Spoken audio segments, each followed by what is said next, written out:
नमस्कार, स्वागत है आपका संवाद 365 में। आपके साथ मैं हूं दिग्विजय सिंह चौहान। हाजिर हूं उत्तराखंड की खबरों को लेकर। आइए नजर डालते हैं उत्तराखंड में क्या कुछ खास चल रहा है, क्या कुछ उत्तराखंड की खबरें हैं। मुख्यमंत्री त्रिवेंद्र सिंह रावत ने लौह पुरुष सरदार वल्लभ भाई पटेल की जयंती पर घंटाघर देहरादून स्थित उनकी प्रतिमा पर माल्यार्पण किया। मुख्यमंत्री ने कहा कि सरदार पटेल ने स्वतंत्रता के लिए देश के संघर्ष में अग्रणी भूमिका निभाई एवं देश की आजादी के बाद प्रथम गृह मंत्री बने। उन्होंने देशी रियासतों के एकीकरण में अहम भूमिका निभाई।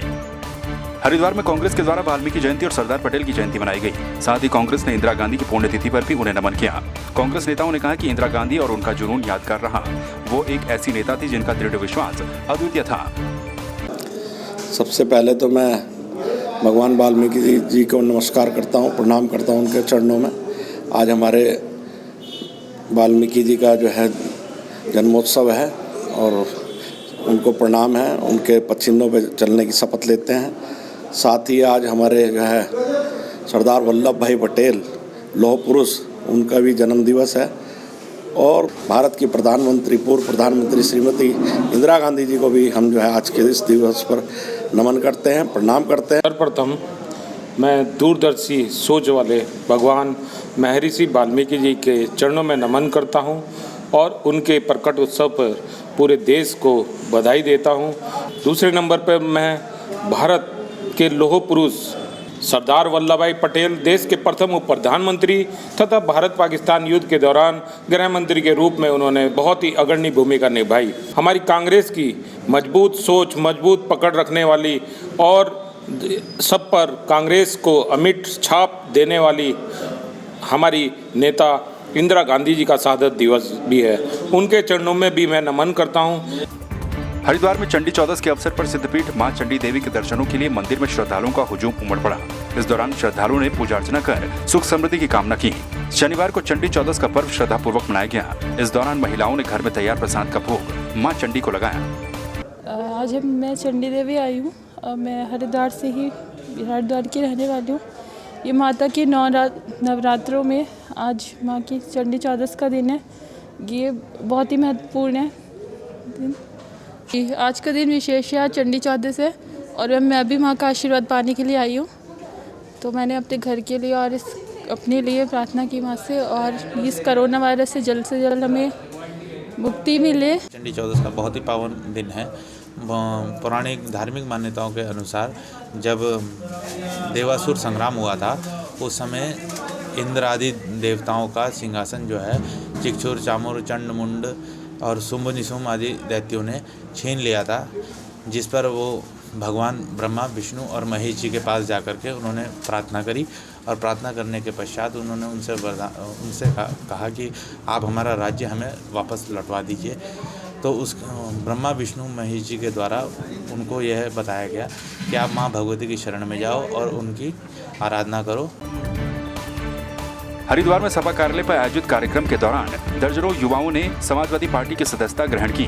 पार्टी में शामिल हुए युवाओं का लोहिया वाहिनी के पूर्व अध्यक्ष चंद्रशेखर यादव और हरिद्वार सपा के जिलाध्यक्ष साजिद अंसारी ने फूलमाला पहनाकर स्वागत किया। का परिवार में बढ़त हुई है।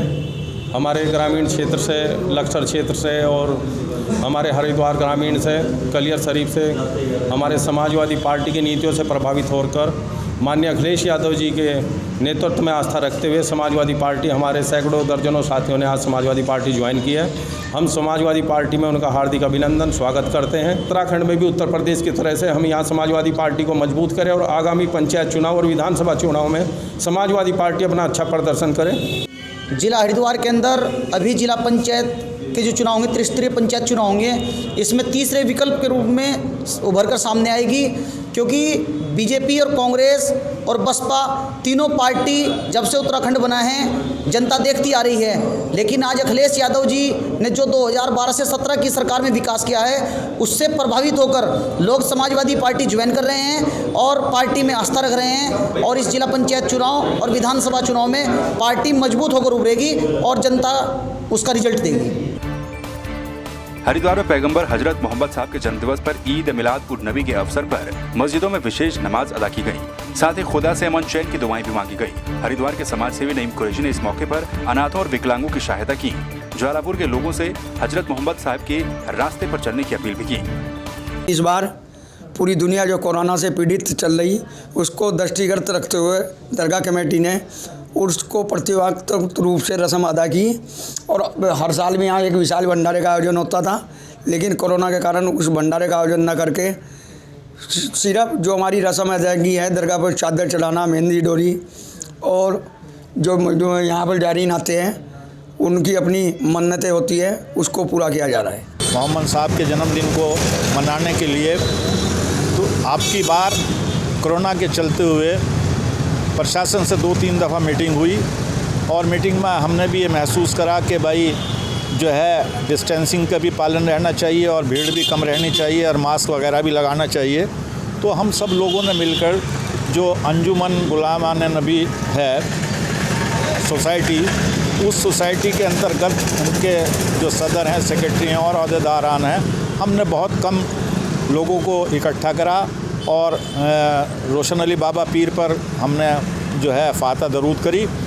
आज हमारे प्यारे नबी मोहम्मद मुस्तफ़ा सल्लल्लाहु अलैहि वसल्लम की जश्न की मिलाद है, हमारे नबी की पैदाइश का दिन है। हम एक दूसरे को मुबारकबाद देते हुए एक खुशी मना रहे हैं। आज दुआ से ये मांगा है कि कोरोना जो वायरस है इससे थोड़ा हमें मुफ्त मिल जाए और जो है अमन वगैरह, सुकून वगैरह हो जाए। आगामी 2022 के विधानसभा चुनाव को देखते हुए क्षेत्राध्यक्ष यूकेडी ने कमर कस ली है। रुद्रप्रयाग में यूकेडी की केंद्र कार्यकारिणी की बैठक हुई। बैठक में केंद्रीय अध्यक्ष दिवाकर भट्ट ने कार्यकर्ताओं को अनुशासन का पाठ पढ़ाते हुए कहा कि वो बूथ लेवल पर संगठन को मजबूत बनाने का काम करें। उन्होंने बताया कि उत्तराखंड क्रांति दल ने पहले राज्य को बनाने की लड़ाई लड़ी और अब वो राज्य को बचाने की लड़ाई लड़ेंगे।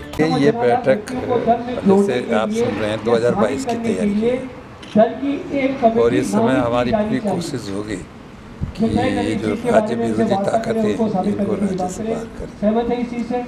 वैसे भी मैं इतना बहुत साफ कह दूँ कि हमने राज्य बनाने की लड़ाई लड़ी, राज्य तो बन गया, लेकिन आज जो हालात हुए इसमें राज्य नहीं बचे, तो आज हमको राज्य बचाने की लड़ाई लड़नी पड़ेगी। यहाँ पर प्रदेश के ज्वलंत मुद्दों को लेकर काफ़ी चर्चाएं हुई हैं, जैसा कि पलायन और हमारा मूल निवास, हमारी राजधानी, और कई हमारे कम से कम 15-16 प्रस्ताव अभी पास हुए हैं। और हम चाहते हैं कि 2022 में हम लोग सब मिलकर उत्तराखंड क्रांति दल को आगे बढ़ाएं और ये पहाड़ी क्षेत्र का और जो हमारा मैदानी क्षेत्र या जो हमारा उत्तराखंड पूरा राज्य है इसका विकास हो।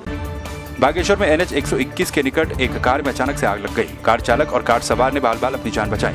पूरी कार 15 मिनट में जलकर खाक हो गई। गरुड़ थाना बैजनाथ से दमकल की गाड़ियां मौके पर पहुंची, लेकिन तब तक काफी देर हो चुकी थी। मैं प्रभारी जो है अलमम डूंगर सिंह जो है प्रभारी गरुड़ फायर स्टेशन का हूँ। जब मैं सूचना मिली कि तुरंत सूचना मिली, हम तुरंत अपना जो है दल बल अपने जो है फॉर्म टेंडर अपना जो है टेंडर लेकर जो है वाटर टेंडर लेकर जो है तुरंत जो है आग पर रवाना हुए।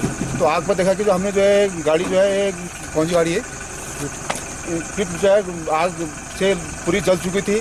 तो हमने अपने फायर यूनिट को जो है तुरंत जो है एक ब्रांच में आकर एक पाइप बिछाकर आग पर तुरंत जो आग को पूरा पूर्ण रूप से बुझा दिया गया।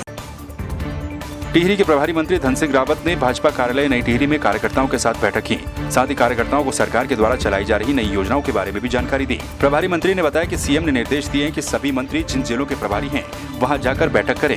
धन सिंह रावत ने पहले कार्यकर्ताओं जनप्रतिनिधियों की बैठक ली, उसके बाद प्रशासनिक अधिकारियों के साथ बैठक की।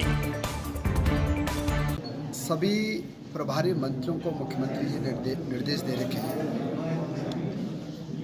कि वो सभी प्रभारी जिलों में जाएंगे, और मैं तो लगातार जो है चाहे टिहरी जिला हो चाहे उत्तरकाशी जिला हो, लगातार हर 15-20 दिन में दौरा करता हूँ।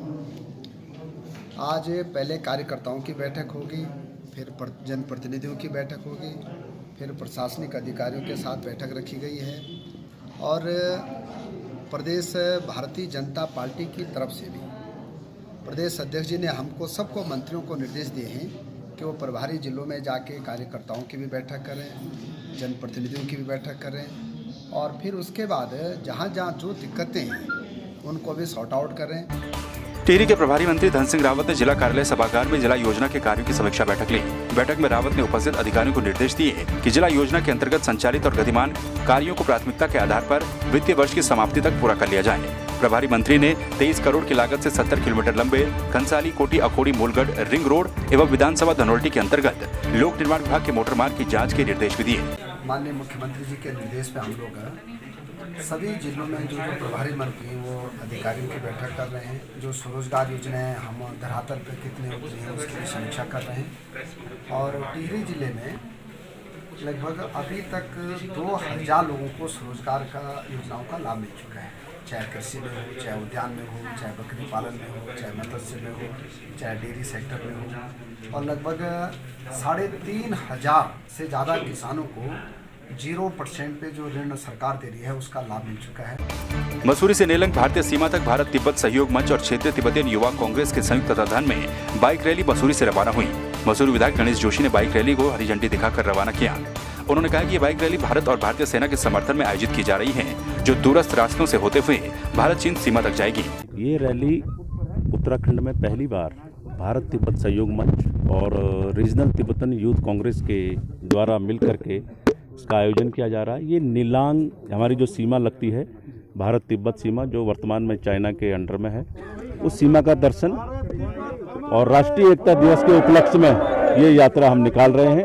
देहरादून से इसमें हमारे तिब्बती युवा हैं जो मोटरसाइकिल से, और कुछ कारें हैं जो नीलांग सीमा पे जाकर के हम 31 अक्टूबर यानी कि कल हम तिरंगा फहराएंगे। तिब्बती समुदाय द्वारा भारत के समर्थन में, भारतीय सेना के समर्थन में जो रैली निकाली है, मैं अपनी ओर से, भारतीय जनता पार्टी की ओर से, भारत की सेना की ओर से इनका आभार व्यक्त करता हूं, अभिनंदन करता हूं। जिस प्रकार से लगातार चाइना हमारी सीमाओं पर तिगमल कर रहा है, बार बार घुसपैठ कर रहा है, भारत तिब्बत की मैत्री अटूट है। और आज ये दिखाने के लिए कि हमारे तिब्बत के ये मित्र भारत की सेना के साथ में, भारत के साथ में है, आज मिलौनता की एक रैली का आयोजन हमारे तिब्बत के नौजवान साथियों ने किया है। कुमाऊं मंडल की बदहाल स्वास्थ्य व्यवस्था को लेकर और राजकीय चिकित्सालय सुशीला तिवारी को एम्स की तर्ज पर बदलने को लेकर प्रमुख राज्य आंदोलनकारी मोहन पाठक के नेतृत्व में सीएचसी बेरीनाग में सरकार के खिलाफ धरना प्रदर्शन किया गया। उन्होंने मांग की है कि जब तक बदहाल स्वास्थ्य व्यवस्था ठीक नहीं होती तब तक आंदोलन जारी रहेगा। कुमाऊं मंडल की बदहाल स्वास्थ्य व्यवस्था को सुधारने और सुशीला तिवारी का विकास एम्स की तर्ज पर कराने के लिए निकले हैं। और उसमें कोरोना पीरियड से पहले हमने 3 जिले कर लिए हैं, नैनीताल जिला, बागेश्वर जिला और उधम सिंह नगर जिला।